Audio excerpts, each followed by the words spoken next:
G'day and welcome to Aussie Vision. I'm Dale and today we are talking about the odds at Eurovision. Obviously at the moment people are starting to predict who could take out the title, who might qualify, will they make the top 10? Everyone's looking at the odds, but how accurate are they before the rehearsals? We've done a little bit of analysis on this one, and I think it's really important to take note of it before you go and spend your hard-earned cash on some of this, because hey, we've had some big wins in the past, and hey, I've had some bad losses as well, so always up and down. Let's look at the winners in the first part.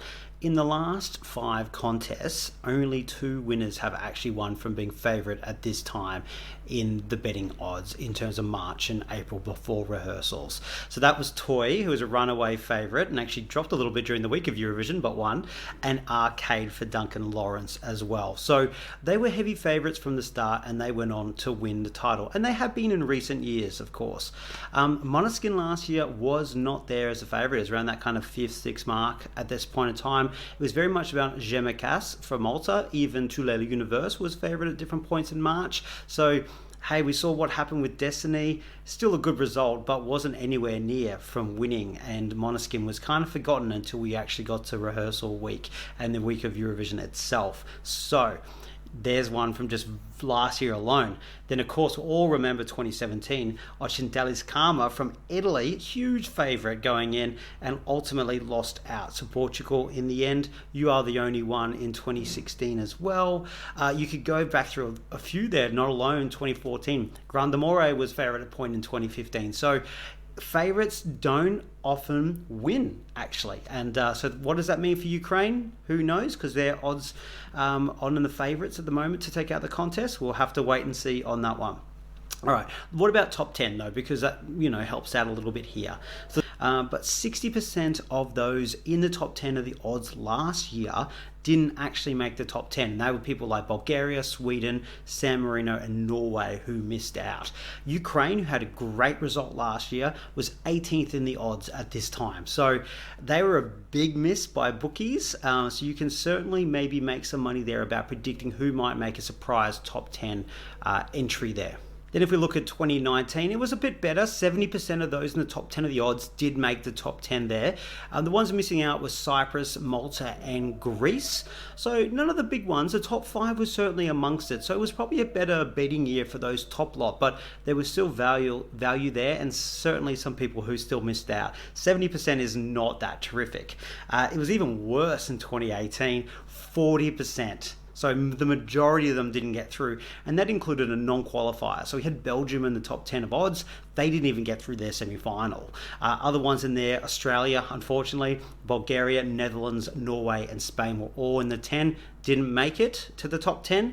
And in 11th was Greece, and they didn't qualify either. So there was a whole bunch in 2018 who didn't make that top 10, and this year's feeling a little back into that kind of 2018 mix of a lot of countries in the mix and not sure what's actually going to happen here. So it certainly is giving an indication that this could be an interesting odds year and one to watch out for.